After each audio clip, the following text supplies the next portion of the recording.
DZRH. Magandang umaga Pilipinas sa DZRH Radio, DZRH TV at DZRH Online. Kasama si Kuya Angelo Palmones. Magandang umaga Pilipinas. Magandang umaga Pilipinas, Luzon, Visayas at Mindanao. Araw na po tayo ngayon ng Biyernes, May 17, 2024 sa pangalan ni Kuya Angelo Palmones. Inyo po muna mga kasama sa 2 oras na balita at talakayan. Ngayon pa ring Friday morning, ito po si Yuel Reyes sa Magandang Umaga Pilipinas. Magandang umaga! Magandang umaga Pilipinas!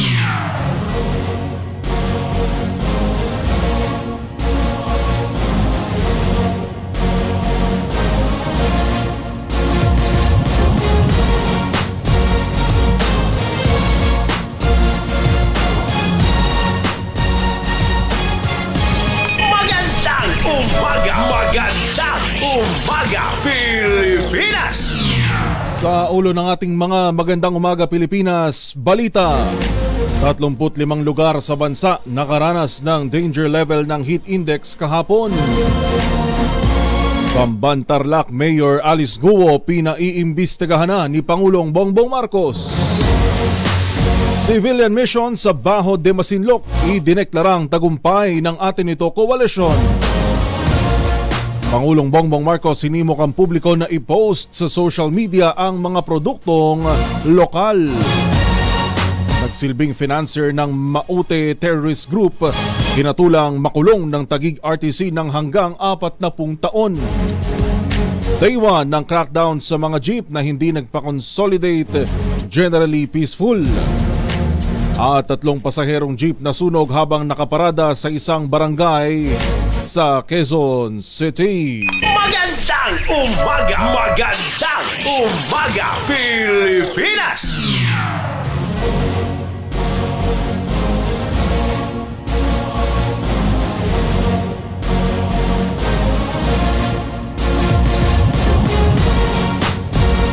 Tayo po'y live nationwide via satellite sa 18 relay stations, 18 istasyon ng DZRH sa Luzon, Visayas at Mindanao.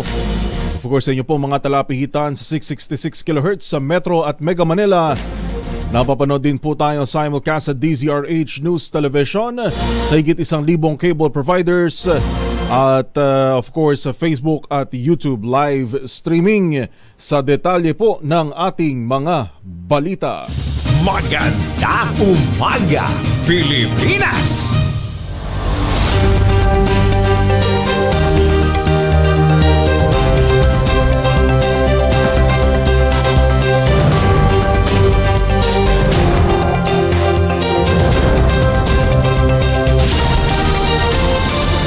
Naranasan ang dangerous heat index na 47 degrees Celsius sa Sangli Point, Cavite kahapon. Ayon sa DOST Pag-asa, bukod dito 34 pang lugar ang nakaranas din ng mapanganib na heat index. Naitala ng Pag-asa ang heat index na 46 degrees Celsius sa San Jose Occidental, Mindoro. Sinundan ito ng heat index na 45 degrees Celsius sa Dagupan City, Pangasinan, Puerto Princesa City, Palawan, Rojas City, Capiz at Zamboanga City, Zamboanga del Sur. Samantala, naranasan naman ang 44 degrees Celsius sa Naiya, Pasay City, Science Garden sa Quezon City, Bacnotan, La Union, Coron, Palawan, Iloilo City sa Iloilo at Dumangas, Iloilo. Ang 43 degrees Celsius na heat index naman ay naranasan sa Sinait, Ilocos Sur, Lawag, Ilocos Sur, Ilocos Norte, Iba sa Zambales, Clark Airport sa Pampanga, Baler sa Aurora, Alabat sa Quezon, Cuyo sa Palawan, Virac sa Catanduanes. Gayun din po 43 degrees Celsius na heat index sa Catarman, Northern Samar, Catbalogan, Samar, Gian, Eastern Samar, Dipolog, Zamboanga del Norte at Cotabato City sa Maguindanao. Ang heat index naman po na mas mababa ay 42 degrees Celsius na naitala naman sa MMSU sa Batac, Ilocos Norte. ISU sa Itiaga Isabela, Abulong sa Tanawan, Batangas, Daet, Camarines Norte, Masbate City sa Masbate, CBSUA sa Pili, Camarines Sur, CMU Agromet sa Musuan, Bukidnon. Ngayon din po sa Davao City, Davao del Sur at Butuan City sa Agusan del Norte. Magandang umaga! Magandang umaga, Pilipinas! 10 minuto makalipas ang alas 4, malapit nang sumadsad sa minimum operating level ang antas ng tubig sa Angat Dam.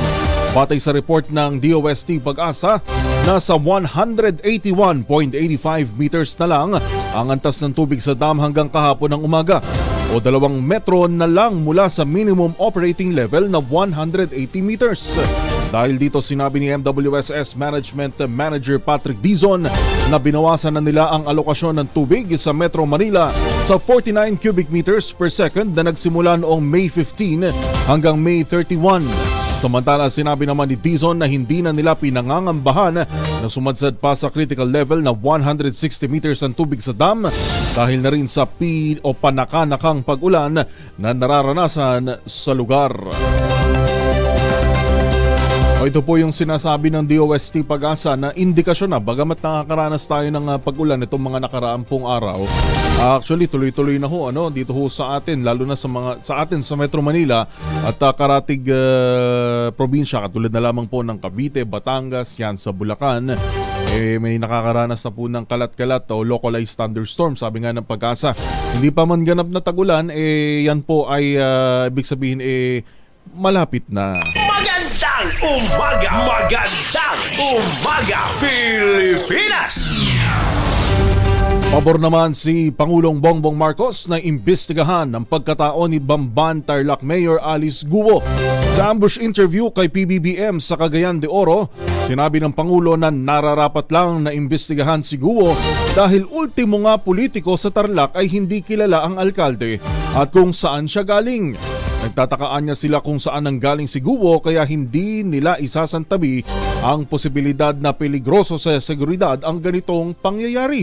Si Guo ay pinaghihinalaan na espiya ng China sa Pilipinas habang iniuugnay din sa pagdami ng mga pumapasok na Chinese sa Pilipinas. Nagsimulang makwestiyon ang nationality ni Mayor Guo matapos siyang masangkot sa operasyon ng 2 Pogo Hub na kamakailan lamang ay ni-raid ng mga otoridad diyan po sa Bamban, Tarlac. Itinanggi naman ni Bamban Tarlac Mayor Alice Guo ang pagkakasangkot sa Philippine Offshore Gaming Operation o POGO. Sa mensahe sa media, sinabi ni Guo na may pera na't negosyo ang kanyang pamilya bago pa man siya pumasok sa politika. Idiniin ng alkalde na pamilya niya ang gumastos sa kanyang kandidatura noong 2022 at hindi na niya kailangan pumasok sa anumang iligal na aktibidad ng POGO para kumita. Una rito, nabunyag sa Senado na si Guo ang nagsumite ng aplikasyon para sa lisensya ng sinalakay na POGO sa Tarlac noong siya'y hindi pa alkalde. Alam niyo, kung nasusubaybayan niyo pa rin ho itong issue sa pagkatao o sa nationality ni Mayor Alice Guo, meron pa hong isa ho tayong hindi nabibigyan ng highlight marahil siguro sa dami na ng impormasyon na lumalabas. Hindi ako nagkakamali, meron hong inilabas na artikulo ang isang online news website. At nagtanong-tanong ho dun sa mga ilang ho sa residente sa lugar kung kakilala ba si ganito, kakilala ba si Mayor Guo.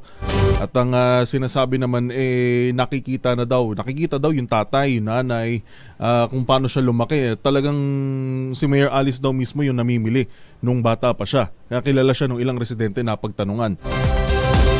Yun nga lang, nabanggit ho yung nanay. O kung di ako nagkakamali, yung tatay o yung nanay.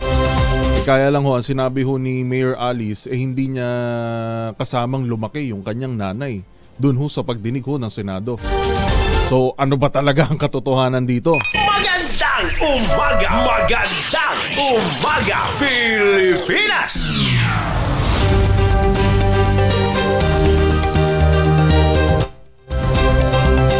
Alas 4:14 na nagmamadaling umaga. Gising na, bango na Pilipinas! Magandang umaga! Magandang umaga, Pilipinas! Sa iba pang balita, idineklarang matagumpay ng atin ito koalisyon ang civilian mission sa Baho de Masinloc. Sa report ni RH52 Edniel Parosa, sinabi niyang atin ito co-convener si Rafaela David na mission accomplished ang misyon nang makalapit ang mga barkong o mga barkot bangka sa mga mangingisda sa Bahura. Nagawa ng advance team ng atin ito na malagpasan ang China blockade at nakarating sa 25 to 30 nautical miles ng Scarborough. Binuntutan nila ng Chinese Navy vessel na 175 ang advance team pero agad silang nakapamigay ng langis at pagkain sa mga mangingisda sa lugar. Hindi na tumuloy sa Baho de Masinloc ang pinakamalaking vessel na kasama sa misyon sa kayang media dahil sa presensya ng isa pang Chinese Navy vessel. Good news! Ating ito's advanced supply team was able to breach China's massive and illegal blockade in the vicinity of Baho de Masinloc. Our advance team, composed of 10 brave individuals coming from Akbayan, PRRM, and PKSK, ating ito volunteers, were able to reach 25 to 30 nautical miles from Baho de Masinloc. Their mission did not go unchallenged. They were shadowed by a Chinese naval ship with a body number 175, but despite that, they were able to provide a total of 1,000 liters of fuel and 200 food packs to the fisherfolk communities there.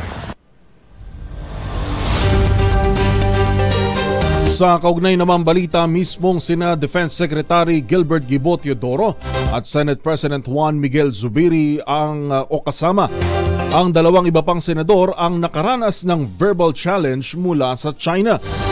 Nag-issue ng radio challenge ang Chinese Navy vessel sa sinasakyang private aircraft ng mga opisyal patungong Pag-asa Island. Kaparehong radio challenge din ang natanggap ng eroplano ng Philippine Air Force lula ng grupo ng mga mamamahayag. Bumisita sina Teodoro at Zubiri kasama sina Senators Joel Villanueva at JV Ejercito sa islang nasa Palawan para sa konstruksyon ng rural health units sa lugar. Ayon kay Zubiri, nakababahala ang ginawa ng maraming Chinese vessel na umaaligid sa Pag-asa Island lalo't pag-aari ng Pilipinas ang isla. Kanina nga pag-landing po namin, may verbal warnings po, verbal challenges ang binibigay ng nakakaalarma na verbal challenges ng Chinese Navy sa aming eroplano. I think na-experience nyo din po yan sa inyong eroplano. At gusto ko lang pong sabihin kung nakikinig po sila, ito po ang teritoryo ng Republika ng Pilipinas. Hindi po inyo ito. Ito po ay teritoryo ng Republika ng Pilipinas. Bago pa dumating ang si Magellan, atin na po ito. Kaya kung pwede, lumayas na kayo. Bagong balita, bagong impormasyon. Kasama si Kuyang Angelo Palmones. Magandang umaga, Pilipinas!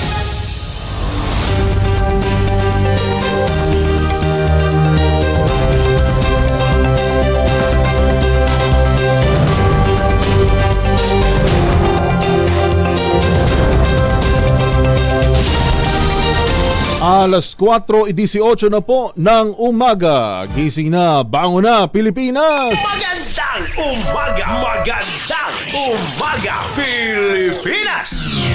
Balita po muna tayo mula sa probinsya. Sa eskwelahan, tinupok ng apoy, 6 na silid-aralan. Naku po naman, naabo sa Davao City. Sa buong detalye, balita mo, June Suter ng Aksyon Radyo Davao. June.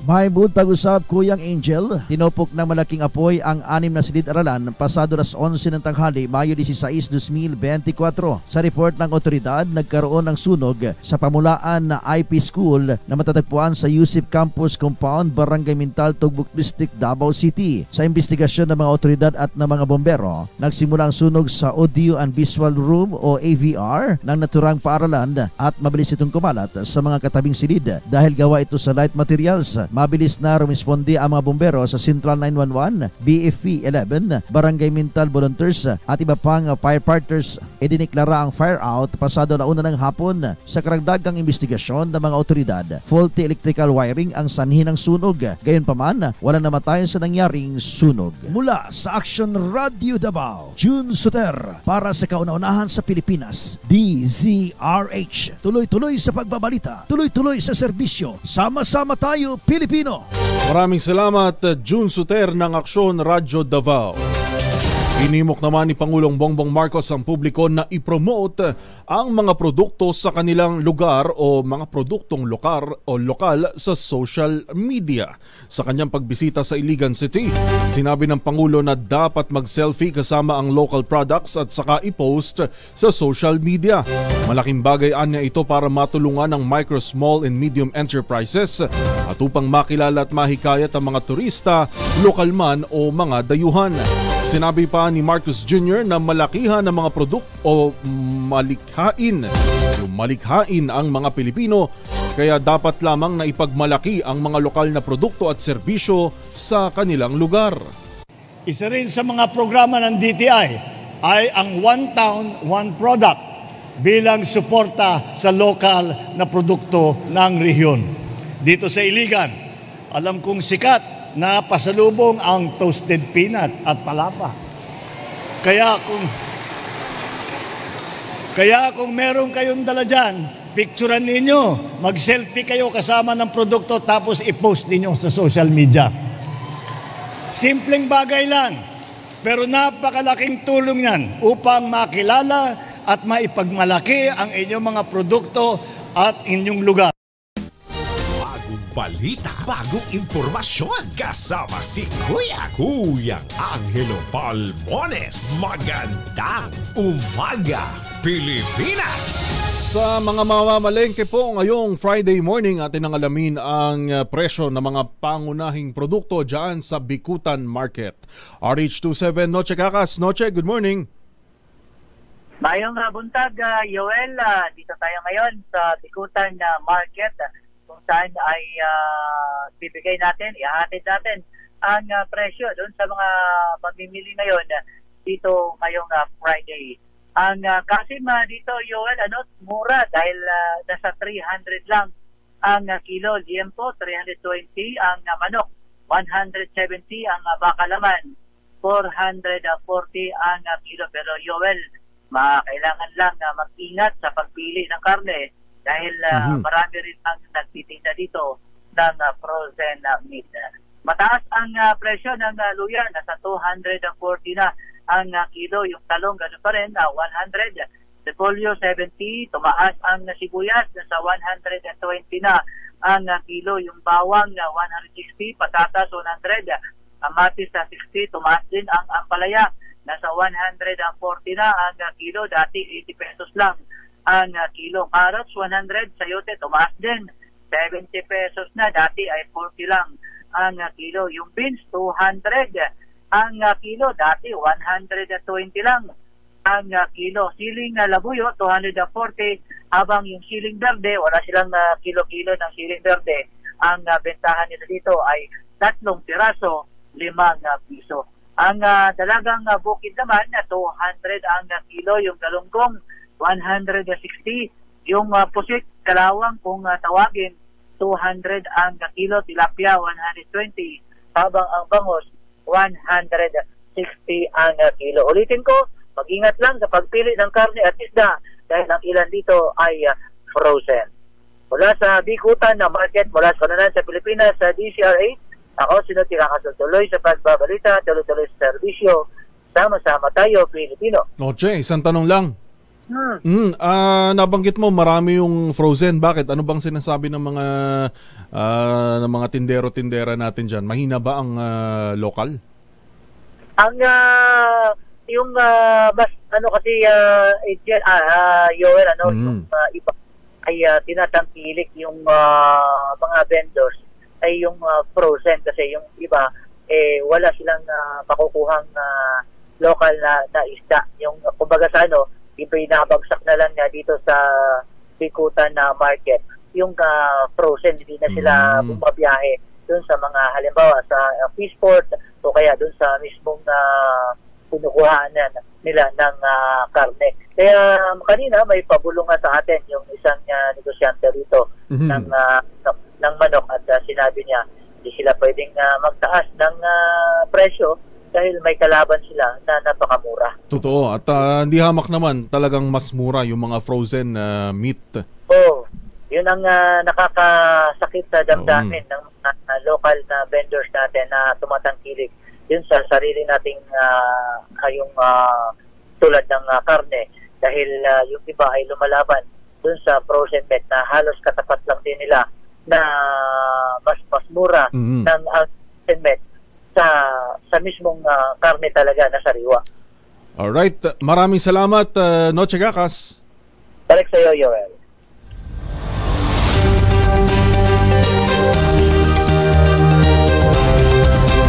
Yan pong binabanggit ni RH27 Noche Kakas na mga presyo ng mga pangunahing bilihin ay live yan, live na live nandun mismo sa palengke sa Bikutan Market.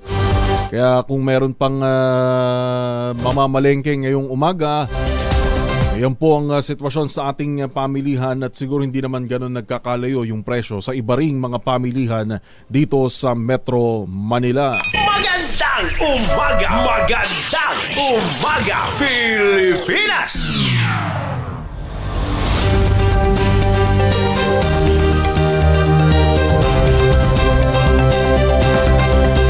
Top 9 most wanted person naman dyan sa Bataan. Naaresto sa buong detalye RH37 Danny Kumilang. Danny. Matagumpay na nasa kote sa manhunt operation ang isang top 9 most wanted person sa provincial level na nasa kote ito sa Barangay Bagong Paraiso, Orani, Bataan. Nasa kote ito ng pinagsanib na puwersa ng Orani PNP at CADG-PFU sa kanyang pinagtataguan sa nabanggit na lugar. Ang pag-aresto sa suspect ay sabisa na rin ito ng warrant of arrest na inisyu ng korte dahil sa kasong paglabag sa Section 12 Article 2 ng RA 9165 na may service of sentence na ng korte. Ang suspect ay nakatakdang i-turn over sa korte na naglabas ng warrant of arrest anumang oras ngayong Friday. Mula sa kauna-unahan sa Pilipinas, DCRH, ito si Danny Kumilang, tuloy-tuloy sa pagbabalita, tuloy-tuloy sa serbisyo. Sama-sama tayo, Pilipino! Bagong balita, bagong impormasyon, kasama si Kuyang Angelo Palmones. Magandang umaga, Pilipinas! Magbabalik po ang Magandang Umaga Pilipinas. Inyo pa rin pong nakakasama si Yuel Reyes, 427.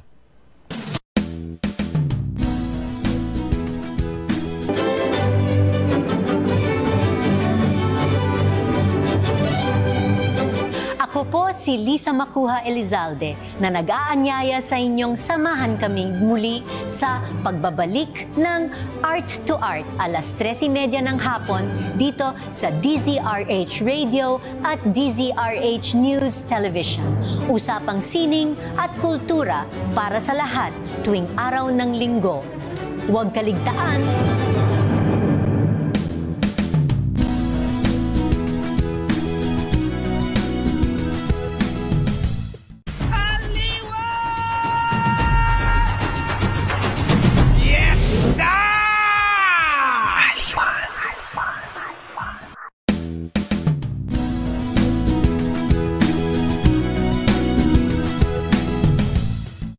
Maagang balitaan, maagang usapan sa mga issue at balita. Kasama si Kuya Angelo Palmones sa Magandang Umaga Pilipinas. Mula Lunes hanggang Biyernes.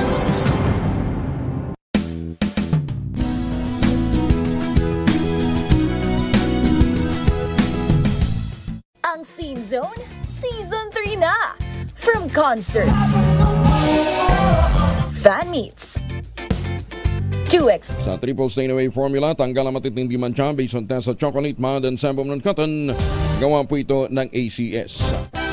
This station is a may araw at may pawis, gumamit ng Shield Bath Soap regularly.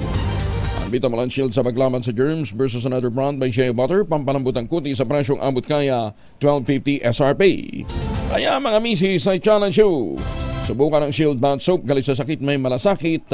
Sulit na sulit. Aliwa! Yawards go! Hapit na! Yes,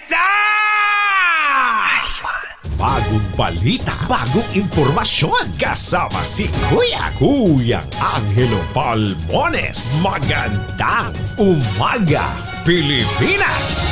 Bumabati syempre ng good morning, kasama na natin ng ating mga suki ng Magandang Umaga Pilipinas, kay Asig Cecil Santos, ang komadrona ng buong Pilipinas, at kay Mary Jane ng Bacoor City sa Cavite, at kay Caronilo Roldan na nakatutok naman sa Kidapawan City sa North Cotabato, at kay Loida Sacramento na mula naman sa Santa Rosa sa Laguna.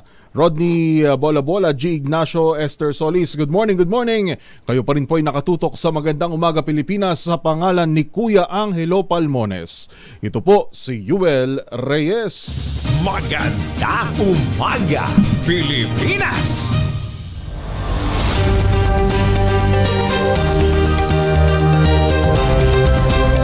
Sa iba pa nating mga balita, hinatulan ng Taguig Regional Trial Court na makulong ng hanggang 40 taon ang matriarch ng pamilya Maute sa Marawi City dahil sa pagbibigay ng financial at logistic support sa ISIS-inspired Maute Terrorist Group. Sa 39 na pahinang desisyon ng Taguig RTC noong May 15, napatunayang guilty beyond reasonable doubt si Ominta Romato Maute, kilala rin bilang Farhana, sa paglabag sa Section 4 ng Republic Act 1016-8 ang the Terrorism Financing for Prevention and Suppression Act of 2012. Dahil dito pinatawan ng parusang hanggang 40 taong pagkakakulong at multang aabot sa 500,000 pesos. Si Ominta Maute ang ina ni Omar at Abdullah Maute, at batay na rin sa ibinigay nitong testimonya sa pulisya, ang mga anak ang nagtatag ng ISIS-inspired Maute Group sa Mindanao. Naaresto si Ominta kasama ang iba pang miyembro ng Maute Group sa Lanao del Sur noong June 2017. Apat na pulis naman sa Eastern Visayas pinadismiss, sinibak matapos po magpositibo sa illegal na droga. RH32 Jimmy Angay-Angay sa detalye. Jimmy. Pinadismiss ni Police Regional Office 8 Regional Director Brigadier General Reynaldo Pawid ang apat na mga pulis ng positibo sa drug test sa illegal na droga. Sa kasalukuyan may 3 na dismiss at isa pa naman ang nasa proseso para madismiss sa trabaho. Patuloy na pinagting ang kampanya ng PNP sa internal cleansing o linisin ang hanin ng PNP na kakasuhan ang mga malalaman na gamit o nagtutulak ng illegal na droga. Mag-iisang taon na nang maupo bilang Regional Director ng PNP si General Pawid sa Rion 8 sa PNP Camp Roberto Canglion Paroliti. Hindi titigil ang kanyang pamunuan na magkaroon ng drug test ng mga police personnel para malaman kung sino pa ang mga gumagamit. Mula sa Action Radio Tacloban, ito si RH32 Jimmy Angay-Angay. Tuloy-tuloy sa balita, tuloy-tuloy sa serbisyo, sama-sama tayo Pilipino. Maraming salamat, Jimmy. Idineklara naman ng National Capital Region Police Office na generally peaceful ang sitwasyon sa mga kalsada sa unang araw ng crackdown sa mga unconsolidated jeep. Ayon kay NCRPO spokesperson Lieutenant Colonel Eunice Salas, wala silang natanggap na report na may mga nahuling hindi nagpa-consolidate sa ilalim ng PUV Modernization Program. Wala rin umano silang na-monitor na na-stranded na mga pasahero at mayroon silang mobility assets na i-deploy kung kinakailangan.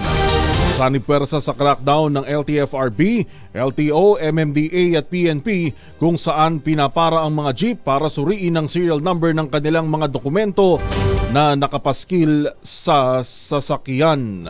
Magandang umaga, Pilipinas!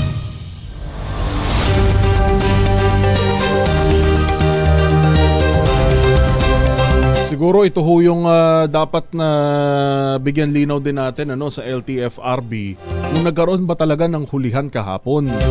Dahil as of now parang meron bang natanggap tayong report kung ilan yung mga nahuli kahapon?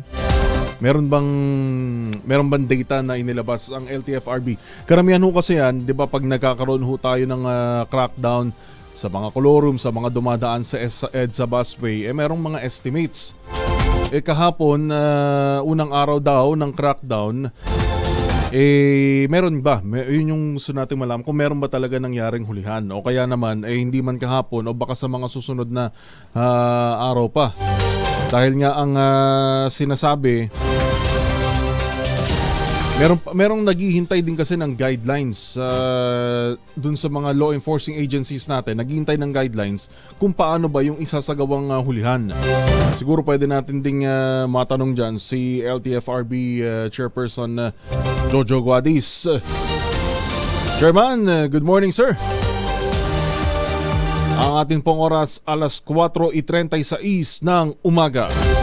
Nagkilos protesta naman ng Manibela sa harap ng tanggapan ng LTFRB sa Quezon City sa pagsisimula ng crackdown laban sa unconsolidated jeeps. Ayon sa Pangulo ng grupo na si Mar Valbuena, umapela sila sa ahensyang payagan ang mga tsuper na makapamasada maski hindi sila sumali sa kooperatiba. Sinabi ni Valbuena na nasa 3,000 individual ang lumahok sa protesta laban sa obligadong franchise consolidation ng PUV-MP. Bukod sa paghatak sa sasakyan, 1 taong suspensyon at 10,000 piso ang multa sa driver na papasada kahit unconsolidated, habang 50,000 piso naman sa operator.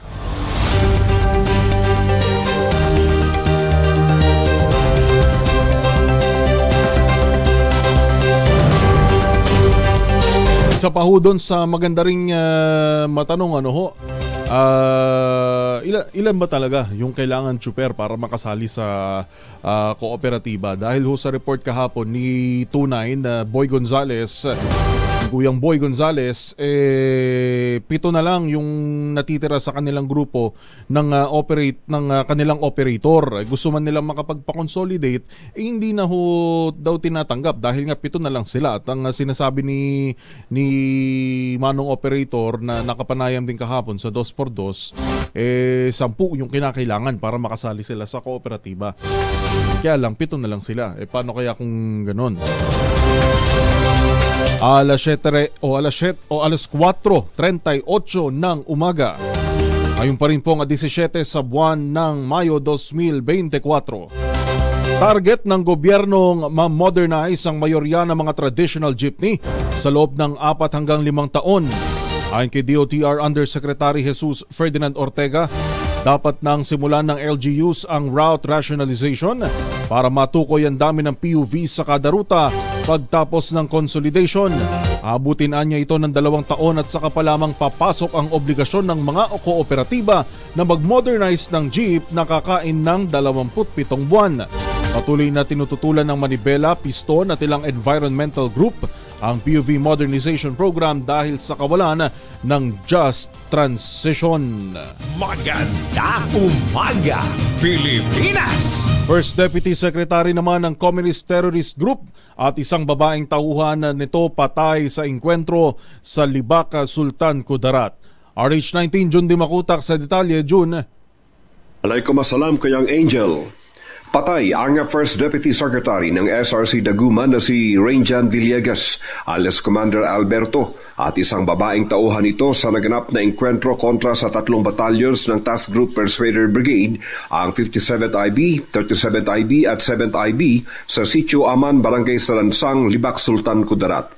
Batay sa impormasyon mula sa 603rd Infantry Persuader Brigade, si Commander Alberto ay isa umano sa high-ranking Communist Terrorist Group personality at isang political instructor na dumating sa Sultan Kudarat noong 2019. In charge umano siya sa revolutionary tax collections sa nasabing area sa umagitan ng extortions, harassments at pananakot sa kanilang mga biktima.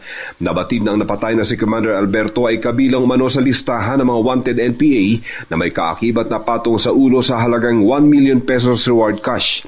Kasabay na na-recover sa encounter site ang isang unit ng M16 rifle, 3 magazines ng M16, isang caliber 45 pistol, isang hand grenade, bandoliers at mga personal na kagamitang pandigma. Pinapurihan naman ni 603rd Commander, Brigadier General Michael Santos ang lahat ng operating troops para sa nasabing accomplishments habang sinisikap umano ng tropa na makumbinsi nila ang mga kasamahan ng mga napatay para sa kanilang mapayapang pagsuko.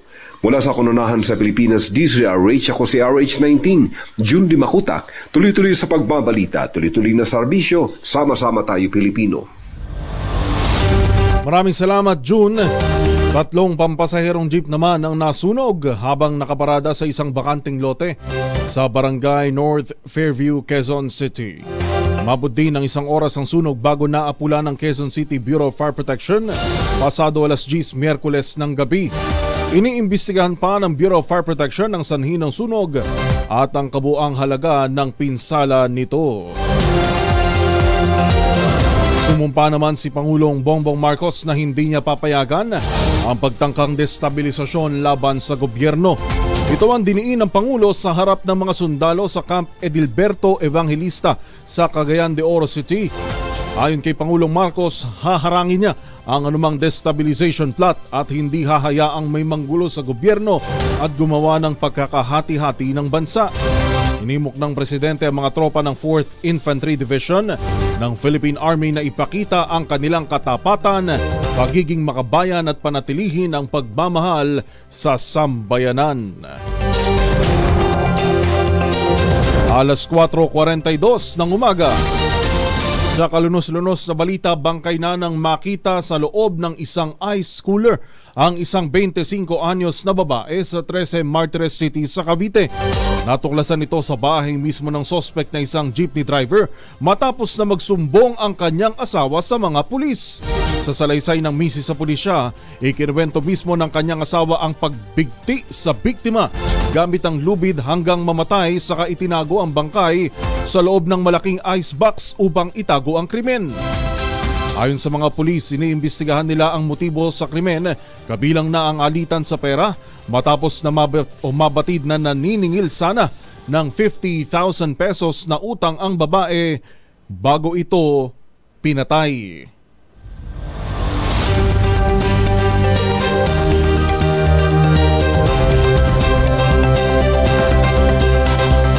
Sumuko naman ang isa pang akusado sa kasong inihain noon ni Vong Navarro na illegal detention for ransom.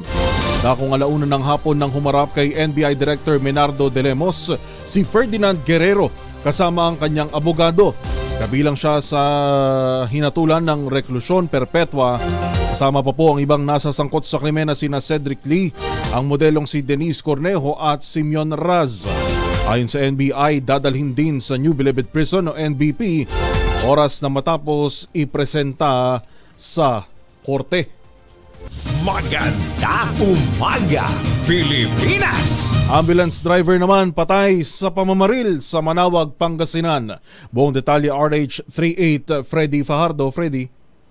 Dead on the spot ang biktima na nakilalang si Noel de Guzman, nasa ustong gulang, ambulance driver sa Mapandan Community Hospital at residente ng Barangay Kabildatan, Malasiki, matapos itong pagbabarlin sa Barangay Parian, Manawag, Pangasinan. Sa ulat ni Manawag Chief of Police Major Napoleon Eleksyon, alas 7:45 ng umaga kahapon sakay ng kanyang motorsiklo ang biktima at habang binabagtas ang municipal highway, binuntutan ito ng mga suspect na sakay din ng motorsiklo at mula sa likuran ay pinagbabaril ito. Nabatid silang saksi na binabaan pa umano ng gunman na angka sa motorsiklo at malapitan itong pinagbabaril, saka mabilis silang tumakas. Patuloy ang masusing pagsisiyasat ng mga otoridad upang matukoy ang mga salarin at mabatid ang motibo sa pamamaslang. Kagabi pinaglamayan na sa kanilang tahanan ang bangkay ng biktima kung saan katarungan ang sigaw ng kanyang mga naulila.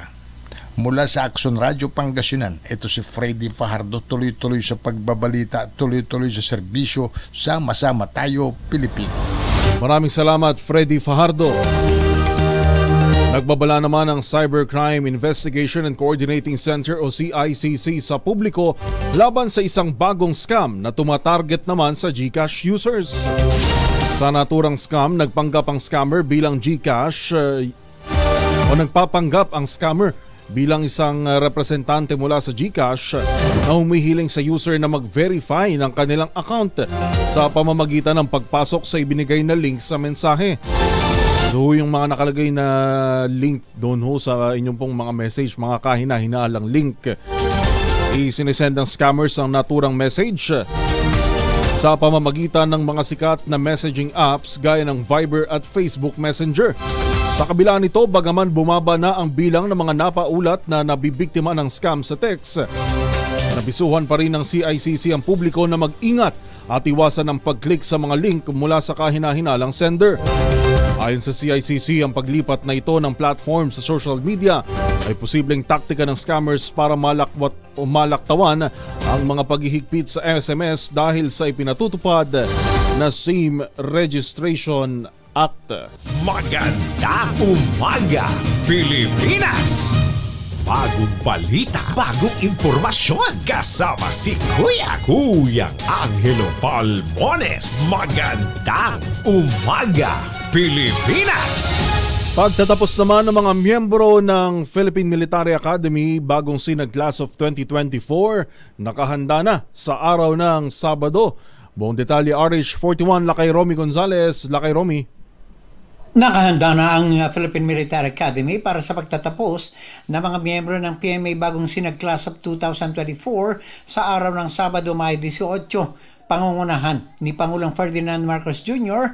at mga matataas na opisyal ng gobyerno at militar ang commencement exercises na gaganapin sa Borromeo Field sa Fort de Pilar dito sa lungsod.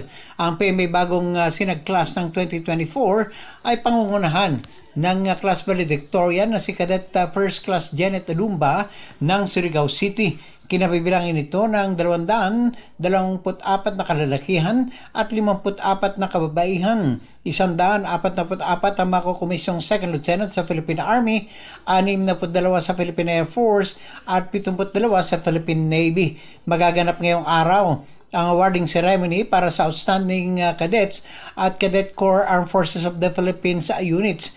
Ngayon pa lamang ay nagdadatingan na dito sa lungsod ang mga magulang at kamag-anak ng mga magtatapos na kadete. Para sa kauna-unan sa Pilipinas DZRH, ito si Romy Gonzales, tuloy-tuloy sa pagbabalita, tuloy-tuloy sa serbisyo, sama-sama tayo Pilipino. Bagong balita, bagong impormasyon, kasama si Kuya Angelo Palmones. Magandang umaga, Pilipinas!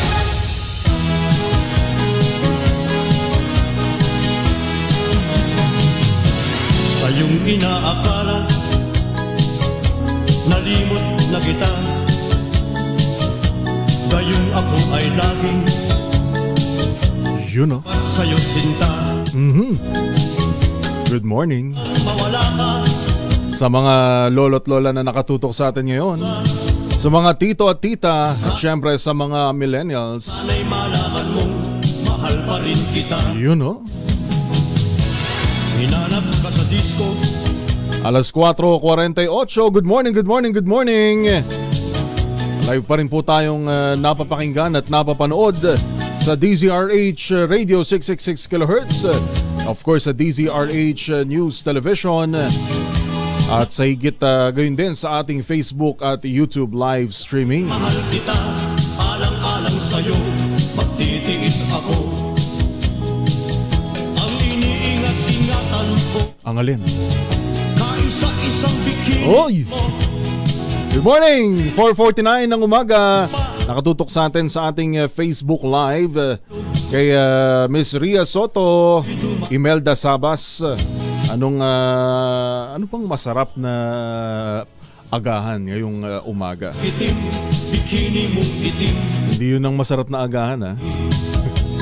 Kay Ronnie Villar, good morning sir. Gayun din kay Miss Ivy Gutierrez. At kung kayo po ay may ipapabate o nagse-celebrate ng anumang kaarawan o anniversary o monthsary, pwede nyo po kaming padalhan ng mensahe sa 0919-282-6485. Ulitin ko lamang po ang ating text line na 0919-282-6485. Jovencio Garcia na nakatutok mula sa Asingan, Atlanta, Georgia, USA, o Georgia, tama, sa USA si Ka Eduardo Narvaez, Algie Bobon na nakikinig naman dito sa Maynila. At syempre sa mga suki nating OFWs na talagang nakatutuko sa atin ng mga ganitong oras. Madaling araw pa lamang, ito ho kasi yung pantanggal ng homesick. Sa mga nasa Santo Tomas City sa Batangas, si Francisco Tubal. Napakaganda ng mga dagat dyan sa Batangas, lalo na ho sa may bandang Laia. No ho? Mukhang nakakaramdam tayo ng outing. Meron, di ba? May nilulutong company outing dyan sa Batangas. Alam nyo ho, dito ho meron ho tayong binabasa kanina na dun ho sa hakbang ng Commission on Elections na ipagbawal yun pong substitution ng mga kandidato matapos po ang huling araw ng paghahain ng Certificate of Candidacy.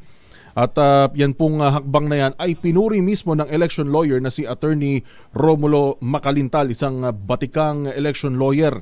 At nararapat lang daw na gawin ito dahil ginagawa na nga lamang laro, at nakita naman natin yan sa mga nakalipas na eleksyon na parang ginagawang games yung ating election system, at hindi na isinasang-alang syempre yung interes ng publiko.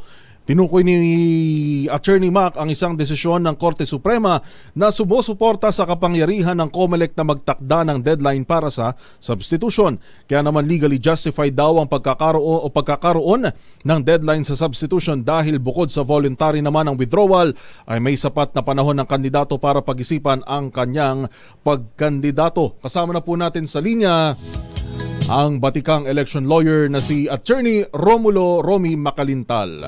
Attorney Mac, magandang umaga po. Si Yuel Reyes po ito sa pangalan ni Kuya Angelo Palmones. Magandang umaga sa iyo, Yuel, at sa iyo mga tagapanood, tagapakinig. Yes sir, good morning. Unahin ko na lamang po yung reaksyon nyo po dito. Tingin nyo po paano ito makakatulong lalo na sa election system po natin, yung pagbabawal, pagbibigay na lamang ng palugit doon sa kandidato para sa substitution? At least ang ating mga botante magbe-benefit dyan, hindi sila magkakaroon ng confusion at hindi sila maiisahan ng mga kandidato. Kapag naghain ng Certificate of Candidacy ang isang tao, ay alam na ng ating mga botante na yun ang kanyang titingnan, yun ang kanyang pag-aaralan ng kanyang qualification. Kasi maaaring ang gawin dyan ng isang kandidato, magpapatakbo lamang ng isang kilala lamang pagkatapos kapangalan niya. Pagkatapos bigla mag-withdraw yung sikat at magsasubstitute. So sa araw ng election, hindi alam ng tao na ang ibinoboto na pala niya ay substitute candidate. Akala niya yung talagang dati pang kandidato. So nagkakaroon ng kalituhan yan at napagsasamantalahan yung karapatang bumoto ng isang botante. Kaya maganda yung ginawang yan ng COMELEC na magkaroon kagad ng deadline kung kailan talaga pwedeng mag-substitute. At paglampas ng deadline na yon ng pagpapailan COC, hindi na po pwede. At magandang, kasi alam mo kapag ka nag-withdraw, sa akin, pag nag-withdraw ang isang kandidato, talagang hindi dapat pwedeng magkaroon ng substitution. Kasi kung nag-withdraw siya, it is as if there was no COC filed. So kung walang COC, ay walang magsasubstitute. Dahil para sa akin, you considered na parang walang nag-file ng COC. Dahil winidraw po. Dahil winidraw niya So paano siya magkakaroon ng substitution? Ay wala naman siyang isa-substitute na tao. So yun talaga ang dapat na panuntunan dyan. Attorney, sa tagal po ng experience ninyo sa pagiging election lawyer, ngayon lang po ba talaga ito nangyayari? Itong nakita natin itong mga nakaraang eleksyon, talagang kung tutuusin, parang inaabuso na po yung substitution. Nito nga lang po ba yan o matagal ng practice? Itong the past 3 election natin, talagang ganun, no? Parang lantara na nag-aabangan, yung mga tao, yung mga kandidato, inaabangan kung sinong tatakbo. At kung talagang kaya na, saka lamang magkakaroon ng substitution. Kaya parang ginagawang laruan ang ating eleksyon. Parang pang sarili na lamang nila, na hindi nila kinukonsider ang taong bayan.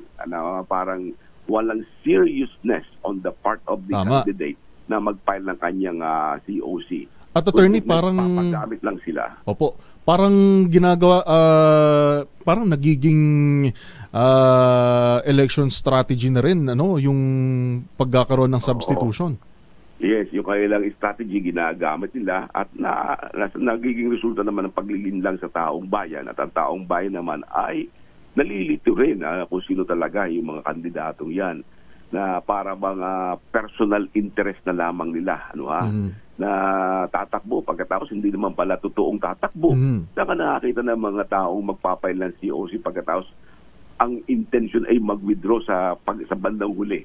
Anong klaseng kandidato yung ganyan, at anong uri ng tao ang nagpapagamit sa ibang tao para gamitin ang pangalan niya, then later on mag-withdraw lamang siya. Kaya yung ganyang mga bagay dapat talagang mahinto na at para maging maayos talaga ang takbo ng ating halalan.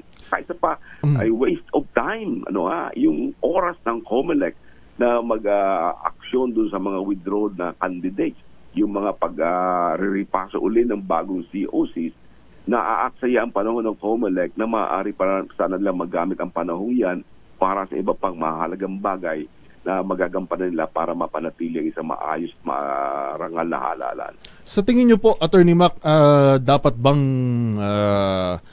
bigyan ng parusa, patawan ng multa yung ganitong sistema na tila bagamat ipinagbawal, tama po ba ako, Attorney, naglagay ng palugit na 1 linggo and then doon sa period na yun pwede pang magkaroon ng substitution kung kinakailangan pang pag-isipan ng kandidato. Basta yung ano man i-fix ng COMELEC dapat ay susundin nila, hindi yung nangyayari 1 araw bago maghalalan ay bigla magsasubstitute. Magsasubstitute ay hindi naman po pwede na yun. Maliban na lamang kung namatay, qualified talaga. Ayun, wala tayong magagawa doon. Talagang yun ay hindi na mapipigilan. Pero yung talagang pangitang-pangita na talagang ang isang tao ay nagpapagamit sa ibang tao para siya ay magamit mo ng bilang substitute, balang isang masubstitutan, yan ay talagang hindi dapat na pag pinagpapatuloy sa ating halalan. Dapat siguro talaga magkaroon ang ating taong bayan ng pananaw na ang ating halalan isang sagradong bagay. Hindi ito pinaglalaruan lamang ng kung sino ng mga kandidato. Napakasagrado niya sapagkat diyan nakasalalay ang kinabukasan ng ating bansa. Pagkatapos, ganyan lamang ang mangyayari sa mga kandidatong iboboto natin na hindi tiyak kung talagang sila tatakbo o hindi. Ay talagang ginagawang laro yung sistema. Tama po kayo, Attorney. Sabi ko nga, dapat natin papurihan ng COMELEC. Mabuti nga at ang ating COMELEC chairman ay isang dating election lawyer. At yan ay matagal na namin na pag-uusapan na pagtatatawanan na lang namin ng mga kalokohang ginagawa ng ibang politiko. At mabuti at siya ay pinangunahan niyang bagay na yan.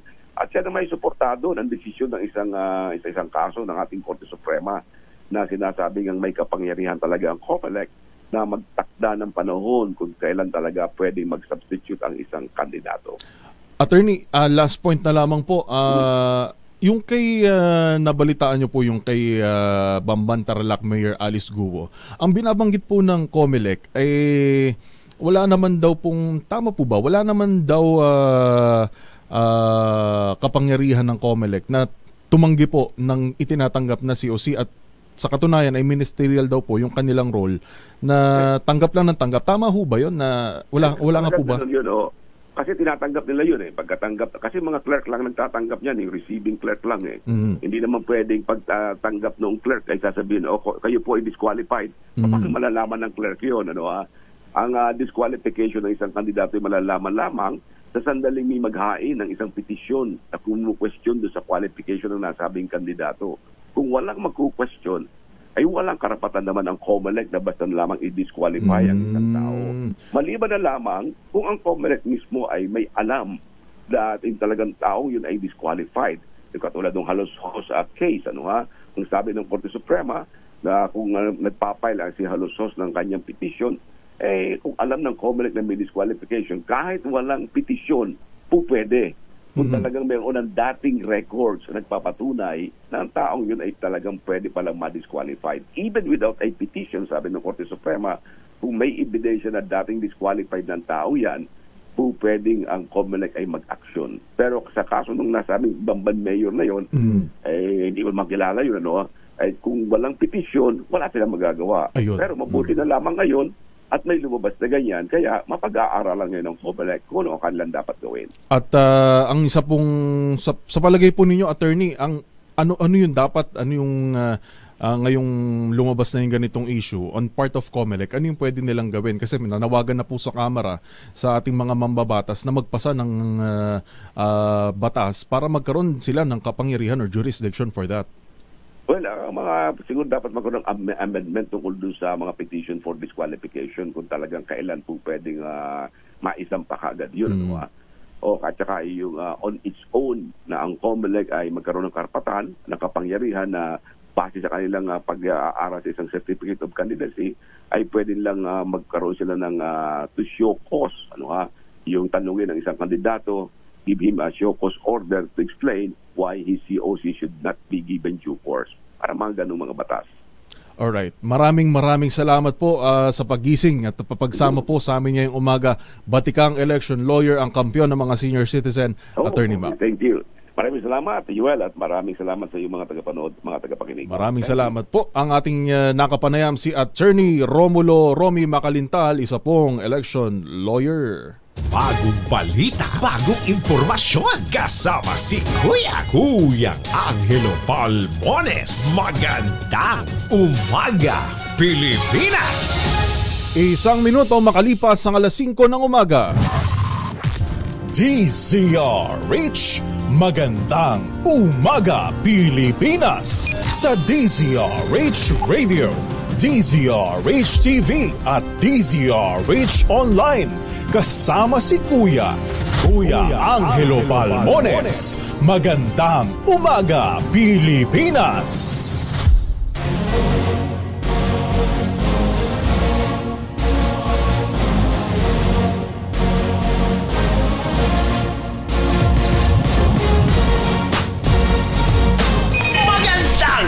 Magandang umaga, Pilipinas! Balikan natin ang ating headlines. 35 lugar sa bansa nakaranas ng Danger Level Heat Index kahapon. Banban Mayor Alice Guo pinaiimbestigahan ni Pangulong Bongbong Marcos. Civilian mission sa Baho de Masinloc, idinektarang tagumpay ng Atenito Coalition. Pangulong Bongbong Marcos sinimok ang publiko na i-post sa social media ang mga produktong probinsya. Nagsilbing financer ng Maute Terrorist Group, ginatulang makulong ng Taguig RTC. Day 1 ng crackdown sa mga jeep na hindi nagpa-consolidate, generally peaceful. At 3 pampasaherong jeep na sunog habang nakaparada sa isang barangay sa Quezon City. Magandang umaga, Pilipinas!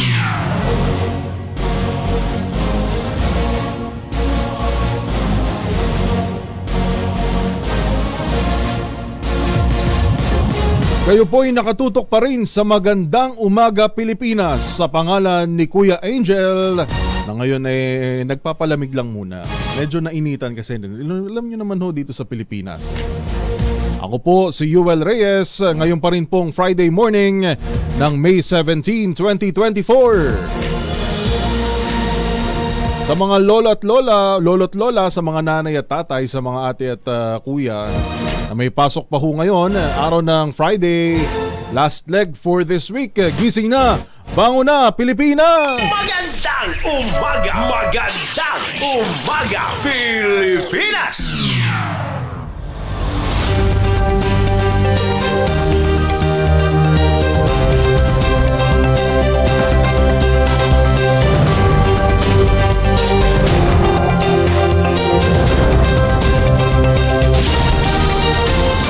Apat na minuto po makalipas ang 5:00 ng umaga.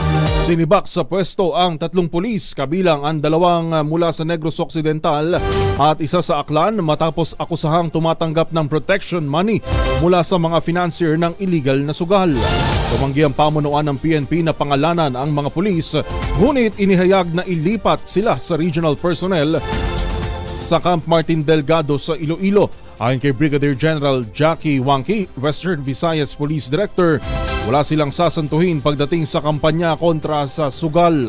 Sa kabuuan, umabot sa 246 na katao ang naaresto sa iligal na sugal sa Negros Occidental hanggang noong nakalipas na buwan.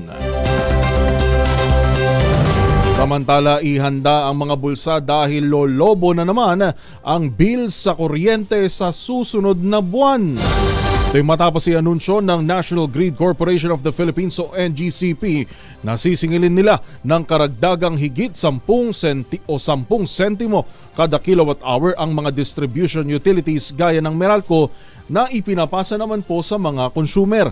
Resultaan niya ito ng partial lifting ng suspension sa mga bayarin sa transaction sa reserve market sa wholesale electricity spot market o WISM.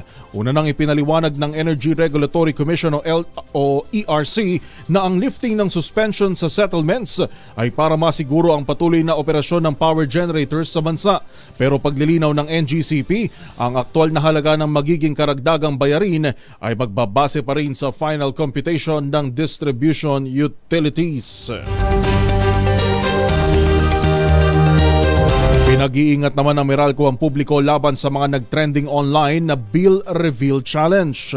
Ito ang nauuso po ngayon sa social media kung saan ipinapakita ng netizens kung magkano ang kanilang bill dala ng mas mataas na singil sa kuryente dahil sa init ng panahon. Ayon sa Meralco, delikadong ipakita online ang electric bills, partikular po kapag nakikita yung customer account number o yun pong CAN na tinatawag. Dahil daw po sa maaari itong pagdiskitahan pa rin ng mga scammer. Paalala ng power distributor, mag-ingat sa mga ipinopost online lalo po kung laman nito ang anumang personal na impormasyon. Nakalagay din po kasi dyan sa inyong mga electric bills o sa kahit ano pa pong mga bill, yung pong syempre yung address, yung contact number. Delikado ho pag ipinost natin yan publicly, lalo na po ngayon laganap yung scam. Kaya paalala po ng Meralco, wag ho nating ipakita, mag-ingat ho sa ganyan kung sasali tayo sa challenge. Siguro yung bill amount na lang. Yun na lang. Yun na lang ang pwede nating ibida kung magkano yung ibabayaran nating bill. Pero yung iba pa hong impormasyon, iba pa hong datos, wag na. Magandang umaga! Magandang umaga, Pilipinas! Natanggap naman ng Maynilad ang confirmation of qualification para sa kanilang blue bond issuance mula sa Securities and Exchange Commission o SEC. Kasunod ito ng naging maayos na pagsunod ng Maynilad sa Sustainable Finance Framework Requirements batay sa ASEAN Green Bond Standards. Pinaplanong magalok ng Maynilad ng 12 bilyong pisong fixed rate blue bonds na may oversubscription option hanggang 3 bilyong piso. Ibibigay ito sa hanggang 2 serye na may 100% face value na may tenor na 5 o 10 taon mula Mayo 27 hanggang Mayo 31 ngayong taon. Bagong balita, bagong impormasyon, kasama si Kuyang Angelo Palmones. Magandang umaga, Pilipinas! Dating bold actor o dating bold ba rin ba ang tawag natin? Bold actor yan, na si Bobby Benitez hindi raw nagsisisi sa pagbubuyangyang ng kanyang katawan noon. Alamin natin ang buong detalye mula sa ating showbiz legend, Tita Morley Alino. Tita Morley. Gising na ang showbiz, rampa na Pilipinas. Matatandaan nyo ba yung aktor na si Bobby Benitez? Well, si Bobby Benitez na sumikat way back 80s na kung saan kinilala ito bilang Penny King. Ayan, at bold actor. Well, nagkaroon ako ng chance na makausap si Bobby at sinabi nitong wala raw siyang pinagsisisihan sa kanyang mga ginawa during the time nung siya ay nagbo-bold pa at nagpe-penny pa. At sa katunayan, nagpapasalamat nga daw siya na malaki dahil nagkaroon siya ng pangalan kahit sa loob lamang ng 1 taon na siya ay nagbo-bold, ay nabansagan nga siya ng Prince ng Hubaran. Well, ayon pa rin kay Bobby, ang naturang rekognasyon, tinuturing niya itong rekognasyon at ang perang kanyang naipon ay nagamit niya ito sa kanyang business. Maraming trabaho at maraming business ang ipinasok na nitong si Bobby, pero at the end of the day, isa na siya ngayong matagumpay na direktor. O di ba? Bongga, mula sa pagiging penny actor, director na si Bobby Benitez. Yan ang ating DZRH Showbiz Status News. Ito po ang inyong RH47, Morley Alinio. Tuloy-tuloy sa pagbabalita, tuloy-tuloy sa serbisyo. Sama-sama tayo, Pilipino. Babu! Magandang umaga, Pilipinas! Maraming salamat, Tita Morley Alinio. Sa iba pa nating mga balita, naniniwala si Senator Amy Marcos na dapat pag-aralang mabuti ang online voting ng mga overseas Filipino. Ginawa ng senador ang pahayag ng pangunahan ng kanyang Committee on Electoral Reforms ang pagdinig sa panukalang New Overseas Voting Act o Senate Bill No. 172. Nagtanong si Senadora Marcos kung kailangan ba ng bagong batas o dapat lang magpasa ang COMELEC ng sarili nitong rules and regulations para rito. Inusisa rin ng mambabatas ang poll body kung kailangan ang New Overseas Voting Act para magkaroon ng improvement sa voters turnout. Sinabi ni COMELEC Chairman George Garcia kay Senator Amy Marcos na mas makabubuti kung magpasa ng batas para ma-institutionalize ang pagsasagawa ng overseas voting sa pamamagitan ng internet. Ayon kay Marcos, suportado niya ang kagustuhan at karapatan ng mga OFW na bumoto, ngunit dapat pag-aralang mabuti ang pamamaraan ng pagboto na gamit ang internet.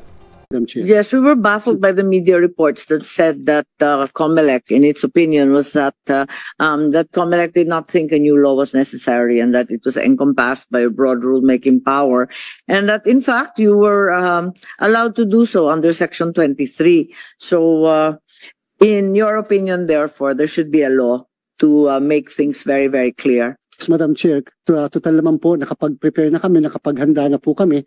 Ba't kayo nag-bid? Kahit wala pang bata. Yes, Madam Chair, simply because we issued an en banc resolution unanimously approved by the Commission. It's Resolution 23-0304, considered all the legal implications. Now it becomes a legal issue. And until today, Madam Chair, nobody had questioned the legality of our resolution. Ang pagdinig ng komite ni Senadora Amy Marcos ay kasunod ng pag-aproba ng Commission on Elections sa paggamit ng internet bilang alternatibong mode ng pagboto ng OFWs noong isang taon. Magandang umaga, Pilipinas! 13 minuto makalipas ang alas 5 ng umaga. This time check is brought to you by Pound Improve Alcohol.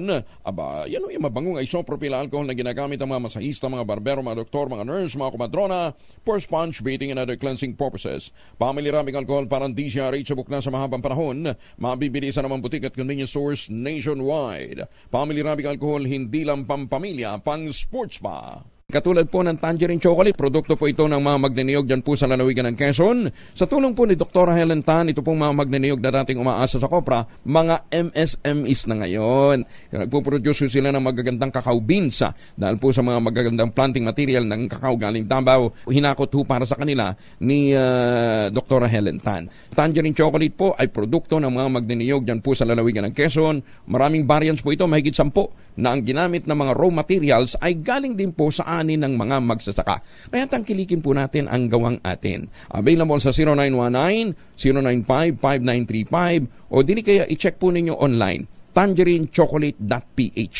Sabi nga po ni Dr. Helen Tan, sino bang magmamalasakit sa Pilipino kundi ang kapwa Pilipino? Kaya sana tangkilikin natin ang gawang atin.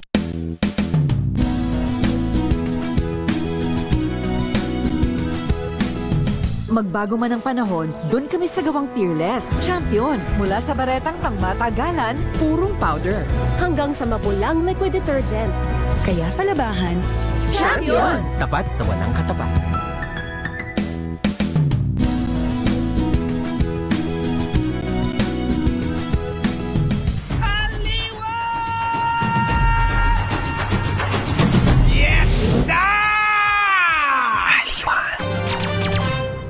Bagong balita, bagong impormasyon. Kasama si Kuyang Angelo Palmones. Magandang umaga, Pilipinas! Ang atin pong oras, alas 5:19 minutes. Makalipas po ang alas 5 ng umaga. Gising na, bangon na, Pilipinas! Magandang umaga! Magandang umaga, Pilipinas! Sa iba pa po nating mga balita, 7 Pinoy ang napabilang sa Forbes 30 Under 30 Asia o ang listahan ng mga matatagumpay na young entrepreneurs, leader at trailblazers sa Asia. 300 individual mula sa iba't ibang bansa sa Asia na wala pa sa edad na 30 ang bida sa Forbes 30 Under 30 sa Asia Class of 2024 at 10 sa kanila ay mga Pilipino. Nakasama sa kategorya ng Media, Marketing and Advertising category ang 23 anyos na content creator na si Abigail Marquez na may cooking channel sa TikTok at 21 years old na founder ng Backscoop na si Amanda Cua. Pasok din ang 27 anyos na content creator na si Ramon Christian Larga na isang pharmacist sa totoong buhay at 23 anyos na internet artist na si Chia Amisola. Sa arts category kasama ang 28 anyos na artist na nakabase sa Brussels, Belgium na si Joshua Serafin. Sa Finance and Venture Capital category ay napabilang ang Pinay na si Micaela Reyes, 29 anyos, na co-founder ng Manila-based cross-border payment startup na Paraliax. Magandang umaga, Pilipinas!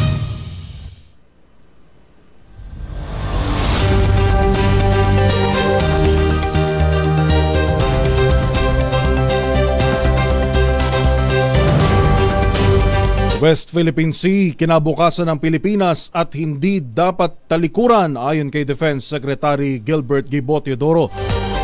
Sila po ni, kung di nagkakamali, Secretary Gibo kasama yun hong ilang mga senador ay bumisita kahapon dyan naman sa Pag-asa Islands. Ang buong detalye, RH28, Raymond Dadpaas. Raymond. Nakasalalay ang kinabukasan ng Pilipinas sa West Philippine Sea kaya't hindi natin ito maaaring pabayaan at talikuran. Ito ang binigyang diin ni Defense Secretary Gilbert Gibo Teodoro sa kanilang pagbisita sa Pag-asa Island Kalayaan Group of Islands, Palawan kasama sina Senate President Juan Miguel Zubiri, Senator Joel Villanueva, Senator J.B. Ejercito at mga opisyal ng Philippine Navy, Armed Forces of the Philippines, Western Command at Philippine Coast Guard. Ayon kay Teodoro, dahil sa mabilis na pagdami ng populasyon ng Pilipinas ay kailangan natin ng mga marine resources ng West Philippine Sea para sa ating pagkain. Ito ang dahilan kung kaya't dapat pagtulungan ng sambayan ng Pilipino ang paglaban at pagprotekta sa West Philippine Sea. Malinaw na sakop ng Pilipinas ang West Philippine Sea at walang karapatan ng China na saklawin ito. Ginagamit lang nila ang kanilang lakas ng puwersa upang mamayani sila. Babala ni Teodoro, dudugo ang ilong ng mga ito kapag sila ay gumawa ng hakbang at sakta ng mga sibilyan na residente ng mga isla sa West Philippine Sea kasama na ang Pag-asa Island. Sa report ng AFP Western Command ay may 22 mga barko ng China ang nakaposisyon kahapon malapit sa isla habang naroon sina Secretary Teodoro, mga senador at iba pang mga opisyal ng Philippine Navy, AFP Westcom, Philippine Coast Guard at ang lokal na pamahalaan ng Kalayaan, Palawan. Sina Zubiri, Villanueva at Ejercito ay nagtungo sa lugar para sa groundbreaking ng 20 million peso na Philippine Navy Barracks at 30 million peso na Super Rural Health Unit sa lugar. Narito si Secretary Gibo Teodoro. Kaya po Pag-asa Island dito. Because of the growing population ng Pilipino, kailangan po ng mga future generations ng Pilipino ang mga resources dito sa West Philippine Sea. Pag-asa po ng Pilipinas ang West Philippine Sea, kaya hindi po natin pwede talikuran at kailangan ipaglaban po ito. Thank you very much. Para sa kauna-unahan sa Pilipinas, DZRH, ito si Raymond Dadpaas, tuloy-tuloy sa pagbabalita, tuloy-tuloy sa serbisyo, sama-sama tayo, Pilipino. Magandang umaga! Magandang umaga, Pilipinas!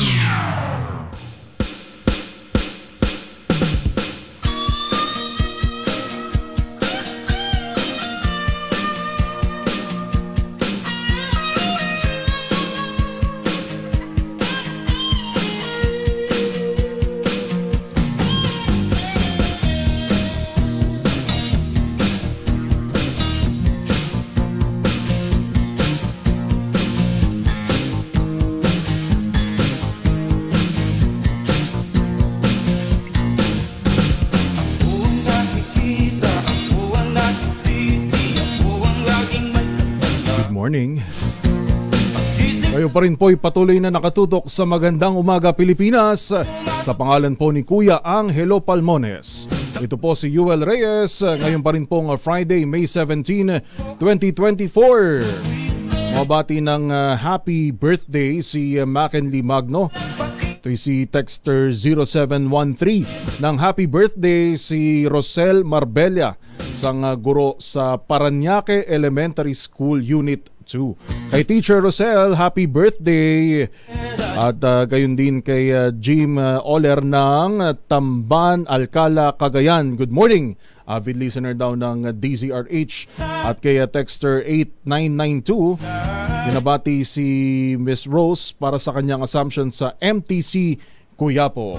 Good morning at syempre sa mga nakatutok sa atin sa DZRH Facebook News live streaming at sa DZRH News Television live streaming. At ngayong umaga po ay mapalad tayo na makakasama natin makakakwentuhan natin sa Himpapawid.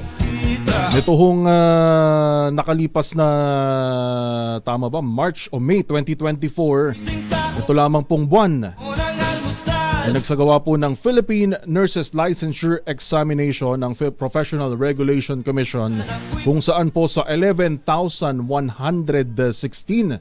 ganun ho kadami yung nag-take ng exam para sa Nurses Licensure Examination. Pero ang pumasa po dyan ay nasa 7,749. Yan po ay isinagawa sa NCR, sa Baguio City, sa Butuan, sa Cagayan de Oro, Cebu, Davao at sa marami pa pong mga probinsya. At ngayon nga siya na bahala, siya na ang magkukwento ho sa atin tungkol ho sa kanyang naging journey. Siya lang naman ay nakakuha ng 92.60 na rating sa buong bansa ito sa Philippine Nurses Licensure Examination. Mula sa St. Jude College, Dasmariñas, Cavite, ang top 1, ang nanguna sa Nurses Licensure Examination, si Miss Abigail Escueta Kayanan. Abi, good morning. Hello po. Good morning po, Sir Yuel. Good morning po, DZRH. Thank you po for having me. Ayun, at kami magpapasalamat dahil sa iyong journey, ikaw na nga bahala magkwento sa amin na Abi. Meron bang secret formula para maging top 1?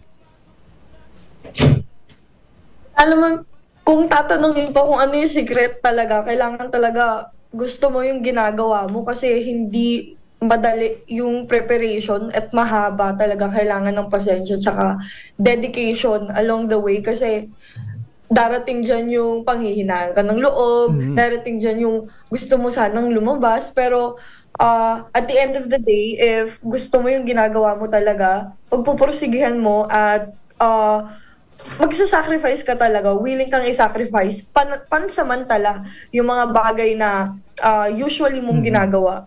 Ano yung mga bagay na, well, nabanggit mo yung sacrifices. Ano yung mga kailangan mong bitawan pansamantala para in preparation sa pagkuha mo ng licensure exam? Isa na po doon yung talaga, yung social life. Kumbaga, kung gusto mong talaga usually kasi ako po kasama ko yung mga friends ko, pero dito, nung time po na to, galit-galit muna for a while. Talagang tutok lang po talaga ako sa aral, day and night. Dito lang po ako sa bahay ko hanggat maaari. Minamaximize ko po yung time ko. And yun nga, yung social media ko, gaya nga nang nabanggit ko sa iba, hindi ko na rin po talaga nabubuksan lahat. Wala na siya sa cellphone ko kahit anong klase, Twitter, Instagram, TikTok, wala na po talaga. Talagang parang social social media detox yung ginawa mo rin. Totoo po. Iwas distraction. Oo. Nagkaroon ka ba ng feeling na makapasok or nagkaroon ka man lang ba, pangarap mo ba noon na makapasok kahit sa top 10 o kaya naramdaman mo ba before lumabas yung result ng exam na magiging top 1 ka? Medyo nung ako po'y 4th year na, naramdaman ko po na marami talagang taong sumusuporta sa akin. Sa likod ko school, friends, family. Talagang naramdaman ko na naniniwala sila sa akin. And dahil doon talagang naboost po ako na mag-aral at saka i-raise yung victory kasama sila to give back na rin kasi hindi lang naman to para sa akin. Kaya talagang hiniling ko po na kahit papano makapagbigay ako ng papuri para sa kanila na rin. Pero hindi ko po sobrang ini-expect din talaga na nasa 1 talaga ako kasi along the way meron pa rin talagang mga pangyayari na hindi mo gustong mangyari. Na talagang kakabahan ka, hindi mo maiisip papasaba ako. Kahit na medyo confident ka naman sa mga sagot mo. Kasi yung sa case ko po, may mga mali akong shade at nabasa pa yung answer sheet ko. Ganon. So, mahirap kasi machine po yung nagbabasa nun eh. So, baka hindi mabasa, huling exam na lang. Pinangarap mula pagkabata, talagang pinangarap mo na maging nurse. Hindi ka ba na-discourage sa, lalo na, hindi naman kaila syempre yung kalagayan ng Philippine healthcare system sa ating bansa. Hindi ka ba na-discourage o mas lalo itong naging challenge para sa'yo? Nung na-expose na po ako sa mga hospitals, lalo na sa public hospitals, talagang masakit po sa puso na makita yung mga ganung pasyente. And surprisingly, mas na-challenge po ako and mas minahal ko yung passion ko and yung profession ko since na-realize ko kung gaano ka-importante ng mga nurses, hindi lang sa mga hospital or sa Pilipinas, pero sa mga pasyente mismo. Sobrang laki ng matutulong at yung care ng mga nurses kapag hindi okay yung mga pasyente. Kung meron kang gustong pag-alayan ng siguro it can be your family or friends or kahit sa mismong institution, kanino mo pinaka-inaalay itong nakamit mo na tagumpay sa nurses licensure exam? Siyempre, sa po talaga, sa parents ko po talaga. Kasi sila po talaga yung gumapang para itapos ko po ito. And hindi naging madali lalo na nung 4th year ako. Talagang gapang kong gapang. Talagang nairaos naman po. Kaya para po sa kanila to talaga. Kung meron ka mang gusto pang pasalamatan, go ahead, Abby. Siyempre, malaki po yung pasasalamat ko. Talaga sa school ko, sa St. Jude College po. Dahil tutok na tutok po talaga sila. Maaga po kaming hinubog at pinractice bago kami pakawalan at take ng exam. Kaya hindi na po naging mahirap. Gusto ko rin po magpasalamat sa mga lecturers and sa mga taong sumusuporta din po talaga sa akin kasi talagang marireach mo yung full potential mo when you're surrounded by people talaga na positive and naniniwala sa'yo. At last na lamang, kung meron kang advice sa mga katulad mo na may planong mag-take in the future or magte-take na this year ng kung ano pa mang board or board exams, anong pinaka-tip na mabibigay mo sa kanila? Kailangan po ng una malinaw sa'yo kung ano yung gusto mo talaga. Kasi mahihirapan ka to move forward if hindi mo gusto tong ginagawa mo.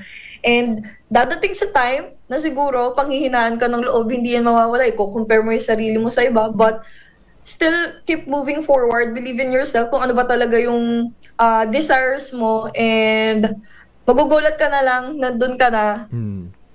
Kagaya ko. And surround yourself nga with positive people. Ayan.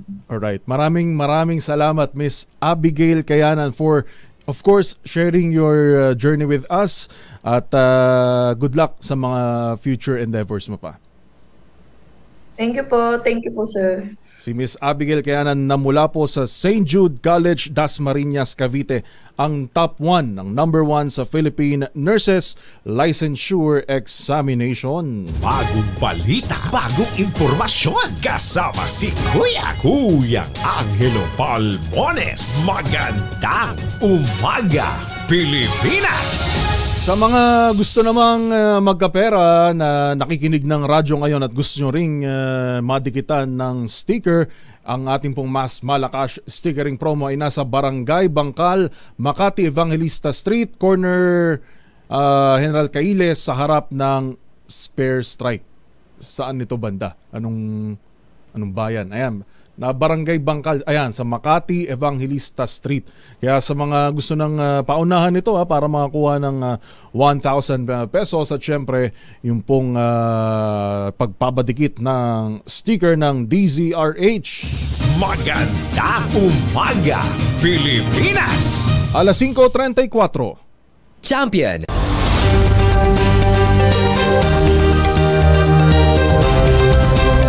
Ulitin ko lamang ho yung pong ating mas malakas stickering promo. Nasugod na. Sugurin na natin si RH6 Sherwin Alfaro dyan sa Barangay Bangkal, Makati Evangelista Street. Kanto ng General Cailes sa harap ng Spare Strike. Kaya kung gusto mong ikaw ang makatanggap ng 1,000 piso at magpadikit ng DZRH sticker, ay sumugod na sa Barangay Bangkal, Makati Evangelista Street, kanto ng General Cailes sa harap ng Spare Strike. Magandang umaga, Pilipinas! Diyan ho sa LGU o Local Government ng Cainta, inirereklamo ho ng ilang residente yung hindi daw pagkukolekta ng basura. Issue na naman ho sa basura. Kung di ako nagkakamali, milyon-milyon ho, daan-daang libo, kundi man milyon-milyon, daan libo ho. Pero hindi, malaki ho ang talagang inilalaan na budget sa basura ng iba't ibang LGU natin dito ho sa Pilipinas. At dyan sa Cainta, sa Rizal, partikular sa Greenwoods Executive Village, every other week, ibig sabihin, after ngayong linggo, sa susunod na linggo pa, yung susunod na hakot ng basura. Ang nangyayari, tambak-tambak. Ang nakakapagtaka daw ho doon, regular naman yung paghahakot ng basura sa bandang Greenwoods, Pasig at Taytay. Regular naman yung pangongolekta. Bakit dito ho sa Greenwoods Executive Village sa Cainta, Rizal, every other week lang ginagawa ang paghahakot ng basura. Kaya katakot-takot ho ang sama ng amoy na iniiwan nito, lalo na kung may mga bata, yung health hazards ho nito sa atin, napakadelikado ho. Sabi ng Homeowners Association, dapat ang LGU ho ang umaksyon dahil nagbabayad naman ng mga residente ng Association Juice. Bagong balita, bagong impormasyon. Kasama si Kuyang Angelo Palmones. Magandang umaga, Pilipinas! Caloocan PNP, blanco pa rin sa pagkakakilanlan sa gunman na nagmamay-ari ng security agency sa Caloocan. RH23 Edwin Duque sa detalye. Edwin. Tama, Yuel, kinapirma kanina ng EP ng Caloocan Police na blanco pa rin ang Caloocan Police sa pagkakilanlan ng gunman na pumatay sa isang negosyante na nagmamay-ari ng security agency sa Luzon. Ayon kay Police Colonel Ruben Lacuesta, patuloy pa rin ang sinasagawang malalimang investigasyon sa tulong ng mga kuha ng CCTV camera sa pinangyarihan ng krimen at mga dinaanan ng suspect na mabilis na matukoy. Sinabi ng opisyal na 2 beses ang pinaputukan ng gunman na nagkukunwaring aplikante sa manager ng agency mismo sa tanggapan nito na ikinamatay. Itong si Jeffrey Talisain, August, 42 years old, may-ari ng security agency sa Barangay 172 sa Camarin, Caloocan. Matandang alas 9:30 ng umaga, nagmaganap ang pamamaril sa King Guard Centennial Security Agency sa Ical Avenue sa Frontville 4 subdivision sa Barangay 172. Base sa pahayag ng witness na operation manager mismo ng kumpanya, nasa loob sila ng kumpanya nang mangyari yung pamamaril na isang lalaking nagkunwaring mag-a-apply umano sa kanilang agency. Nang makita umano ang suspect, ang target ay agad pinaputukan ng baril na kinamatay ng biktima. Sa ngayon ay isa sa mga tinitingnan nila kung may nakaalitan ng biktima na dahilan ng kanyang kamatayan. Mula pa rin sa Caloocan, ako pa rin sa RS-23. Edwin Duque, tuloy-tuloy sa pagbabalita, tuloy-tuloy sa serbisyo. Sama-sama tayo, Pilipino. Magandang umaga, Pilipinas! Maraming salamat, Edwin. 15 minuto bago mag-alas 6 ng umaga. Nakabalik na ang atin ito coalition team sa Subic kaninang pasado alas 2 ng umaga. Kasama sa main civilian boat sina co-convener Rafaela David, running priest na si Robert Reyes, leader ng mga mangingisda sa Masinloc na si Leonardo Quaresma, volunteers at media delegation, kabilang po ang inyong himpilan, ang DZRH. Idineklarang tagumpay ang civilian mission sa West Philippine Sea sa kabila ng hindi pag-abot ng delegasyon sa Panatag Shoal. Ayon kay David, nakalusot kasi ang advance team ng atin ito malapit sa Baho de Masinloc kung saan 1,000 litro ng langis ang naibigay. Umabot naman sa 144 na mangingisda ang nakinabang sa food packs na ipinamahagi ng civilian teams sa karagatan. Bukod dito, tagumpay rin ang malayapang regata at ang paglatag sa katubigan ng symbolic marker o boyang may katagang WPS West Philippine Sea atin ito. Ito'y sa kabila ng pagpaparamdam ng 2 warship ng China at 3 nitong Coast Guard vessels sa buong misyon.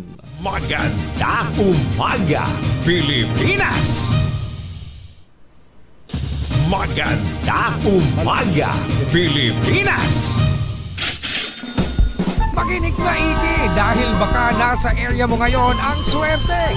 Pwede ka magpadikit ng DZRH sticker at pwede ka ring manalo ng 1,000 pesos sa DZRH Mas Malakas ang Dikit Stickering Promo.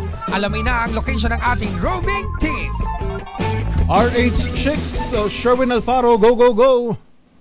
Yes, Yuel, dahil it's Friday, hey, Sticker Dikit Promo ay todo bigay sa todo pagdidikit ng mga sticker sa mga sasakyan, sa lahat ng mga may mga sasakyan na nais magpadikit ng DZRH sticker. Pwede kayong magpunta dito sa mga location na babagitin natin maya-maya sa mga susunod na programa. Pero ngayong umaga, dito sa may kanto ng General Cailes at ng Evangelista Street, dito sa Barangay Bangkal, Makati, sa harap ng Spare Strike Restaurant at sa harap din ng Barangay Bangkal Public Stage. Unang-unang dumating itong motorsiklo. Yan, Honda Wave. Tama ba, Honda Wave? May namaneho ni tatay, pangalan niyo po? Rogelio Serrano. Si tatay Rogelio Serrano. Asa kayo nung natinig nyo na pwede magpadikit na DZRH sticker? Ay, sa Pio del Pilar. Asa may kabilang side, Barangay Pio del Pilar. At nung narinig nyo, sumugod agad kayo. Siyempre, merong pera. Siyempre, dahil merong pera, ano nga paborito niyong programa pinakikinggan tuwing umaga? Magandang umaga, Pilipinas. At siyempre, sinong announcer paborito niyong pinakikinggan tuwing umaga? Si Angelo Palmores. Si Angelo Palmores, meron kang 1,000 pesos. Yan 1,000 pesos siya, tatay. Plus, gusto mo pa bang pumogi? Ha? Gusto mo bang pumogi? Siyempre, pogi. Ito ang DZRH t-shirt, pampapogi. At siyempre, meron ka rin regalong grocery bag mula sa DZRH. Yan, hatay, sa yan. Oh, salamat. Meron na akong almusal. Diba? Kompleto yan. May sariwang isda at saka sariwang karne ng baka na nakalata. Happy anniversary sa DZRH. Salamat sa inyong lahat. At maraming salamat din sa patuloy na pagtutok sa mga nais naman na manalo ng 1,000 pesos. Tumutok lang, baka kayo ng susunod dating winner sa DZRH Mas Malakas Promo. RH number 6, Sherwin Battle Faro. Tuloy-tuloy sa pagbabalita, tuloy-tuloy sa serbisyo. Sama-sama tayo Pilipino. Thank you, Sherwin! Makinig maigi dahil baka nasa area mo ngayon ang swerte. Pwede ka magpadikit ng DZRH sticker at pwede ka ring manalo ng 1,000 pesos sa DZRH Mas Malakas ang Dikit Stickering Promo. Alamin na ang location ng ating roving team.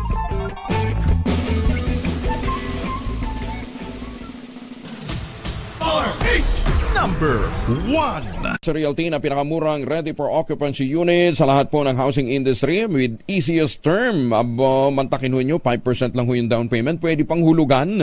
Kaya ano pang iniintay po ninyo, ito pa rin ang pangarap na magkaroon sariling bahay sa presyong abot kaya. Makipag-ugnayan po kayo sa 0996-501-5555 o dili kaya sa 0947-434-5555. Ito pa rin ang pangarap na magkaroon ng sariling bahay sa presyong abot kaya. Napakalapit lamang po sa Clark International Airport. Ito pang mga proyekto ng Westchester Realty at nandun sa loob mismo ng township ang palengke, ang eskwelahan, ang munisipyo. Kaya hindi ka na kinakailangang lumayo, pati simbahan nandun.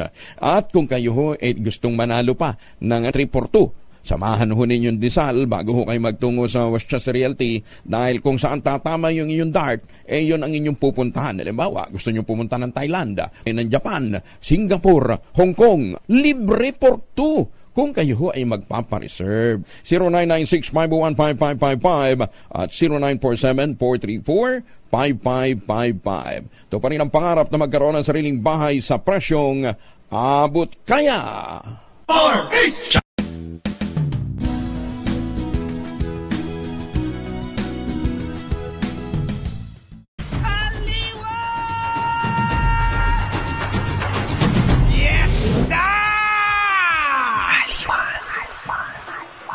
Pagsasalo sa pagkain, mabisang paraan para tumibay ang inyong relasyon ayon sa pag-aaral.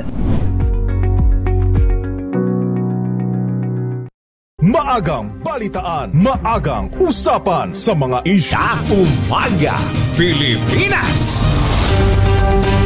6 na minuto na lang, 6:00 na ng umaga. PNP, MMDA at Land Transportation Office naatasan sa panghuhulis ng mga kolorum na POJs na tumanggi sa consolidation. Naghulihan nga ba kahapon? RH5 Val Gonzales. Val, good morning. Good morning, Yuel. Iginit ngayon ng Land Transportation Franchising and Regulatory Board na nasa kamay na ng Philippine National Police, Land Transportation Office at MMDA ang panghuhuli sa mga ituturing ng mga kolorum na passenger jeep. Ito ang inihayag ng LTFRB kasunod ng pagsisimula ng crackdown laban sa mga PUVs na bigong sumama sa consolidation. Sa official statement na inilabas ng LTFRB, pinaalalahanan ng mga consolidated na mga jeepney na i-display ang kanilang mga franchise documents sa dashboard o windshield ng kanilang mga sasakyan para maiwasang mahuli. Pero sa panig ng MMDA, hindi pa raw sila maaaring manghuli dahil wala pa nilang ibinababang guidelines ang Department of Transportation tungkol dito. Sabi ng MMDA, hindi rin daw sila maring manita o mag-flag down pa sa ngayon. Maliban na lamang kung may isang public utility vehicle na mayroong paglabag sa kalsada. Itong Abril 17 ay una nang napirmahan na ang memorandum of agreement ng DOTR, DILG-PNP at MM2. Sa ay mayroon ng mahigit 83% ang consolidated na jeepney na may kabuuang 160,170 na unit sa iba't ibang lugar sa ating bansa. Para sa kauna-unahan sa Pilipinas, DZRH, ako naman Val Gonzales, tuloy-tuloy sa pagbabalita, tuloy-tuloy sa serbisyo. Sama-sama tayo, Pilipino. Maraming salamat, Val Gonzales. Sa namang notorious na snatcher na aresto, nakuhanan pa ng baril dyan po sa Makati City. Si RH27, Noche Kaka sa detalye. Noche. Joel, bagsak na sa kulungan ang isang lalaki na notorious na snatcher na matagal nang nambibiktima sa Medina Street sa Barangay Pio del Pilar sa lungsod ng Makati. Nakumpiskahan pa, Joel, ng isang 38 caliber na baril at 25 grams ng hinilalang shabu na abot sa 170,000 pesos. Kumpiskado rin ang motorsiklo na ginagamit umano sa illegal na aktibidad. Inilala ang suspect na si alias Martha JR o Martha RJ, 31 anyos, at residente ng Barangay 137 sa Pasay City. Ayon sa report, 4 na biktima ang nagturo sa suspect na responsable umano sa snatching sa Barangay Pio del Pilar sa lungsod. Ayon kay Barangay Pio del Pilar, Tagawad Dennis Pansipane, may isa pa umano silang tinutukoy ang whereabouts na kasabwat ng suspect. Di nakapurma ang suspect ng arestuhin ng mga operatiba ng Makati Police Intelligence Unit na ngayon ay maharap sa patong-patong na reklamo. Kailangan ko na nan sa Pilipinas, DCRH, ako sinagpinakasul tuloy sa pagbabalita, tuloy-tuloy sa serbisyo, sama-sama tayo, Pilipino. Maraming salamat, Noche Kaka. Soy, good morning ho sa lahat ng mga texters at viewers natin sa DZRH News, DZRH News Television Online. Good morning daw kay Mercy Canaveral dyan sa Tandang Sora. Pagbati mula kay texter 8752. Sequel ng Hello, Love, Goodbye. Ito po yung naging top grossing film noon ni Alden at Catherine. May niluluto nga ba? Ang detalye atid sa atin ng isa pang showbiz legend, Tita Gorgie Rula. Tita Gorgie. Marami na ang humuhulang matutuloy na ang pelikulang sequel ng Hello, Love, Goodbye na pinagsamahan ni Catherine Bernardo at Alden Richards. Naglabas ng announcement ang GMA7 at Star Cinema kahapon na sinabi nilang this is finally happening. Abangan daw ito sa darating na linggo ng alas 6 ng gabi. Ito na nga kaya ang pinaghahandaang part 2 ng blockbuster hit na Alden at Catherine, pero hindi lahat ay masaya syempre or excited sa announcement na ito kung Hello, Love, Goodbye nga ang kanilang gagawin dahil marami pa rin namang fans si Daniel Padilla na original ka-love team naman ni Catherine Bernardo. Kahit si Alden ay marami pa rin Aldab fans nila ni Maine Mendoza. Kaya inaasahan na marami pa rin ang mambabash dyan. Kaya abangan na lang natin ang announcement ng GMA7 at Star Cinema dahil noon pa man ay sinasabi na nilang meron na silang pinag-uusapang bagong collaboration. Mula sa kauna-unahan sa Pilipinas, DZRH, ito po si Gorgie Rula, tuloy-tuloy sa pagbabalita, tuloy-tuloy sa serbisyo, sama-sama tayo Pilipino.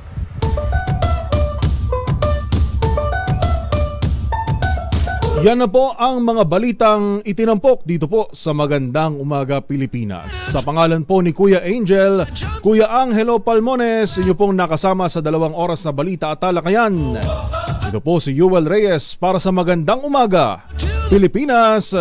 Mamaya po muli makita-kita tayo alas 12 para sa MBC TV Network News at bukas alas 12 rin ng tanghali para sa RH Balita. Bye! Happy weekend!